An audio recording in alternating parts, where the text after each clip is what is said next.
Right. మాజీ CM KCR కార్ల కొనుగోలుపై ప్రస్తుత ముఖ్యమంత్రి రేవంత్ రెడ్డి కామెంట్స్ చర్చనీయాంశమయ్యాయి. 22 ల్యాండ్ క్రూయిజర్లు వాహనాలు కొని విజయవాడలో దాచిపెట్టారన్నారు. ప్రస్తుతం ఇక్కడ తెలంగాణలో రాజకీయ వర్గాల్లో ఎటువంటి చర్చ జరుగుతుందో ఈ కామెంట్స్ పై తెలుసుకుందాం. మా ప్రతినిధి నరసింహరావు లైవ్ ద్వారా సిద్ధంగా ఉన్నారు. నరసింహరావు.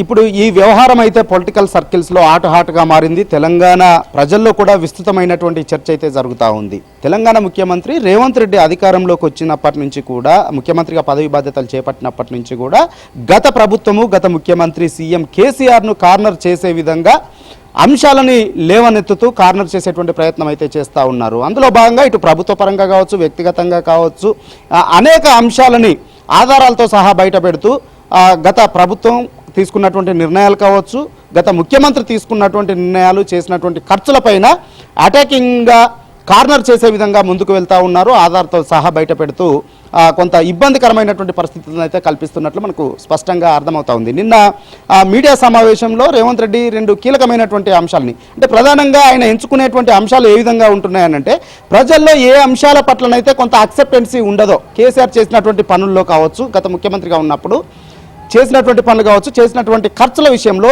ఏ విషయాల పట్ల అయితే ప్రజల నుండి అక్సెప్టెన్సీ ఉండదో ఆ అంశాలని ఆధారాలతో సహా లేవనెత్తుతూ టార్గెట్ చేస్తూ కార్నర్ చేస్తూ ఉన్నారు. నిన్న ప్రధానంగా 2 అంశాలని లేవనెత్తారు. నిజానికి అసెంబ్లీ సమావేశాల్లోనే అధికార పక్షానికి, విపక్షానికి, కాంగ్రెస్ పార్టీకి, ఇటు బీఆర్ఎస్ పార్టీకి వాదోపవాదాలు, పోటాపోటీ పవర్ పాయింట్ ప్రజెంటేషన్లు, శ్వేతపత్రాలు, దానికి కౌంటర్గా బీఆర్ఎస్ శ్వేతపత్రాలను విడుదల అనేది చేసింది. సో ప్రభుత్వము శ్వేతపత్రాలను విడుదల చేస్తూ గత ప్రభుత్వము దుబారా ఖర్చులు చేసింది, మిగులు బడ్జెట్గా ఇచ్చినటువంటి రాష్ట్రాన్ని అప్పల కుప్పగా మార్చేసింది, 6 లక్షల కోట్ల పైచిలుకు అప్పుల్ని చేసి రాష్ట్రాన్ని మొత్తం దివాలా తీపించింది అనేటువంటి మాటని విపక్షం, అధికార పక్షం చేసింది. దానికి కౌంటర్గా శ్వేతపత్రాన్ని విడుదల చేసింది, పవర్ పాయింట్ ప్రజెంటేషన్ను కేటీఆర్ ఇచ్చారు. అందులో ప్రధానంగా మేము చేసిన, అంటే కేసీఆర్ ప్రభుత్వం చేసిన, ఖర్చు చేసిన ప్రతి రూపాయికి 100 రెట్ల ఆస్తుల్ని సృష్టించాము, సో 50 లక్షల కోట్ల ఆస్తుల్ని సృష్టించామనేటువంటి మాటని చెప్పారు. అయితే ఇక్కడ కొంత వ్యూహాత్మకంగా సీఎం, ముఖ్యమంత్రి ముందుకు వెళ్తున్నట్లుగా కనిపిస్తూ ఉంది. నిన్న ప్రధానంగా 2 అంశాలని లేవనెత్తారు. ఒకటి, ప్రజల్లో ఏదైతే అక్సెప్టెన్సీ ఉండదు అనుకుంటున్నారో అలాంటి అంశాలని ఏరుకోరి ఎత్తి చూపేటువంటి ప్రయత్నం చేస్తున్నారు అనేటువంటి మనకు దీన్ని బట్టి స్పష్టంగా అర్థమవుతుంది. నిన్న లేవనెత్తినటువంటి అంశాలు 2. ఒకటి, 50 సంవత్సరాల ఇంకా ఆయుష్ ఉన్నటువంటి భవనాలని కూల్చేసి దాని స్థానంలో భవనాలని నిర్మించి కోట్ల రూపాయలు వృధా చేసి దాన్ని ఇప్పుడు ఆస్తిగా చూపిస్తున్నారు, దీన్ని ఆస్తిగా భావించవచ్చా అనేటువంటి మాట చెప్పారు.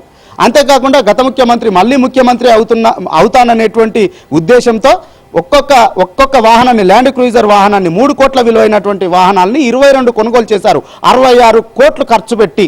సో దీన్ని కూడా ఆస్తులుగా చూపెడతా ఉన్నారు, దీన్ని ఆస్తులుగా అంగీకరించాలా అనేటువంటి మాట చెప్తా ఉన్నారు. సో ప్రధానంగా జనాల్లో ఒక చర్చ ఏ విధంగా ఉంటుంది, అక్సెప్టెన్స్ ఏ విధంగా ఉంటుందంటే, నిజంగా ప్రాజెక్టులు కట్టినా కానీ, పవర్ ప్లాంట్లు కట్టినా కానీ, ప్రజలకు ఉపయోగకరమైనటువంటి ఏ పని చేసినా కానీ కొంత అక్సెప్టెన్సీ ఉంటుంది. కానీ దుబారా ఖర్చులు పెట్టారు, విలాసవంతమైనటువంటి వాటి కోసం ఖర్చులు చేశారనేటువంటి దాని పట్ల మాత్రము కొంత అక్సెప్టెన్సీ ఉండదు. సో అలాంటి అంశాలను ఎత్తుకొని కార్నర్ చేసేటువంటి ప్రయత్నం చేస్తున్నారనేటువంటిది మనకు దీన్ని బట్టి స్పష్టంగా అర్థమవుతా ఉంది. నిన్న లేవనెత్తినటువంటి 2 అంశాలు కూడా అవే. సో ఏవైతే పథకాల విషయంలో కౌంటర్ అటాక్ చేస్తూ ఉన్నదో బీఆర్ఎస్ పార్టీ కౌంటర్ అటాక్ చేస్తూ ఉంది. నిన్న 6 అంశాలకు దరఖాస్తులు పెట్టుకోవాలి, తెల్ల రేషన్ కార్డు ఉండాలి అని చెప్పి ఏదైతే మాట్లాడారో వాటికి కౌంటర్ అటాక్ అప్పుడే స్టార్ట్ చేసింది. 22 లక్షల మంది, 44 లక్షల మంది పెన్షన్దారులు ఉన్నారు.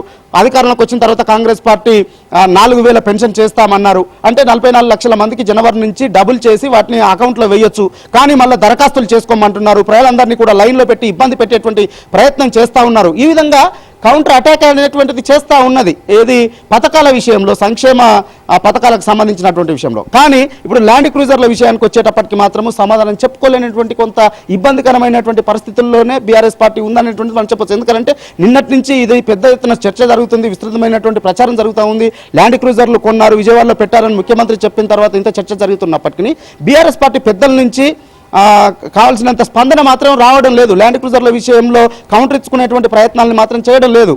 కాకపోతే ఇంటర్నల్గా జరుగుతున్నటువంటి చర్చల్లో మాత్రము ప్రతి ఒక్క దానికి మాత్రము సర్ది చెప్పుకునేటువంటి ప్రయత్నాలను అయితే చేస్తూ ఉన్నారు. గతంలో ప్రగతి భవన్ నిర్మించినప్పుడు కూడా ఇలాంటి విమర్శలనే చేశారు. ప్రగతి భవన్ అనేటువంటిది ముఖ్యమంత్రి అధికారిక నివాసము, అదేదో కేసీఆర్ సొంత ఆస్తి కాదు. ఇవాళ కేసీఆర్ ముఖ్యమంత్రి ఉన్నారు, రేపు ఎవరుంటే వారు అందులో వచ్చి నివసించవచ్చు. కానీ కేసీఆర్ ఏదో తన ఆస్తిలాగా తను ఏదో తీసుకున్నట్లుగా తను ఓన్ చేసుకున్నట్లుగా దుష్ప్రచారం చేస్తూ ఉన్నారు. ఇది కరెక్ట్ కాదు. సో ఇప్పుడు కేసీఆర్ వెళ్ళారు, మరుక్షణమే అందులో నుంచి బయటికి వెళ్ళిపోయారు. ఆ వెంటనే మళ్ళీ డిప్యూటీ సీఎం ఉంటున్నారు. సో అది ప్రభుత్వానికి సంబంధించినటువంటి ఆస్తి. ఎవరు అధికారంలో ఉంటే వారు దాన్ని వినియోగించుకుంటారు. కానీ దాన్ని ఏదో కేసీఆర్ తప్పు చేసినట్లుగా ఎందుకు చెప్తున్నారనే ప్రయత్నం అటు ప్రగతి భవన్ నిర్మాణం విషయంలో చెప్తా ఉన్నారు, ఇటు ల్యాండ్ క్రూజర్ల విషయంలో కౌంటర్ అటాక్ చేయకపోతున్నప్పటికీ ఓపెన్గా దాన్ని అంతర్గత సంభాషణలో మాత్రము తీవ్రంగా తప్పుపడతా ఉన్నారు. ఏంటి అనంటే ల్యాండ్ క్రూజర్ల వ్యవహారం కూడా నిజానికి గతంలో కేసీఆర్ ఉన్నటువంటి కార్లకే కలర్లు చేంజ్ చేసుకొని వినియోగించుకున్నారు. కానీ ఆ తర్వాత కాలంలో భద్రతా సిబ్బంది ఇచ్చినటువంటి సలహాల మేరకు, పోలీసులు ఇచ్చినటువంటి సూచనల మేరకు భద్రత ఇంకా కట్టుదిట్టం చేసుకోవాల్సి ఉంది, బుల్లెట్ ప్రూఫ్ వాహనాలు వాడాలి అనేటువంటి సూచనల మేరకే బుల్లెట్ ప్రూఫ్కి సంబంధించినటువంటి వాహనాలని ఆర్డర్ చేశారు. అది ముఖ్యమంత్రికి సంబంధించినటువంటి వాహనాలు, కేసీఆర్ సొంతానికి వాడుకునేటువంటి వాహనాలు కావు. సో ఇవాళ ఆయన ముఖ్యమంత్రిగా పోయారు, మళ్ళీ ఇప్పుడు ఉన్నటువంటి ముఖ్యమంత్రి వాటిని వినియోగించుకోవచ్చు. కానీ వాటిని ఏదో కేసీఆర్ తన సొంతానికి వినియోగించుకున్నట్లుగా బ్లేమ్ చేయడం అనేటువంటిది సరైంది కాదు. సో ఇవన్నీ కూడా కావలసుకొని చేస్తున్నటువంటి విమర్శలే తప్ప ఇందులో పసలేదనేటువంటి వాదన అయితే బీఆర్ఎస్ పార్టీ చేస్తూ ఉంది. సో ఏదేమైనప్పటికీ ఇప్పుడు ఈ ల్యాండ్ క్రూజర్ల వ్యవహారము కొంతనైతే చర్చనీయాంశంగా మారింది. ఇది కొంతనైతే గట్టిగా బలంగా కౌంటర్ అటాక్ చేసుకోవడానికి వీలు లేకుండానే కొంత ఇబ్బందికరంగానే బీఆర్ఎస్ పార్టీకి మారిందనేటువంటిది అయితే మనకు స్పష్టంగా అర్థమవుతా ఉంది. బీఆర్ఎస్ పార్టీ నేతలు కూడా దీనిపైన కావాల్సిన స్థాయిలో ఇప్పుడు పథకాల విషయంలో చేస్తున్నటువంటి స్థాయిలో అటాకింగ్ మాత్రము ఈ వాహనాల కొనుగోలుకు సంబంధించినటువంటి వ్యవహారంలో మాత్రము చేయలేకపోతా ఉన్నారు. దీన్ని బట్టి మనకు అర్థం చేసుకోవచ్చు. కొంతనైతే ఈ వ్యవహారము ఇబ్బందికరంగానే మారింది. ఏదైతే కాంగ్రెస్ పార్టీ, కాంగ్రెస్ ప్రభుత్వం చేస్తూ ఉన్నదో విలాసాల కోసం ఖర్చు పెట్టారు అనేటువంటిది, సో దాన్ని నమ్మి ప్రజలు కొంచెం మిస్అండర్స్టాండ్ చేసుకునేటువంటి ప్రమాదం కూడా ఉంటుంది. కాబట్టి దాన్ని వీలైనంత మేరకు చర్చించకుండానే ఇగ్నోర్ చేయడమే బెటర్ అనేటువంటి ఆలోచనతో బీఆర్ఎస్ పార్టీ ఉన్నట్లుగా మనకు అర్థమవుతుంది.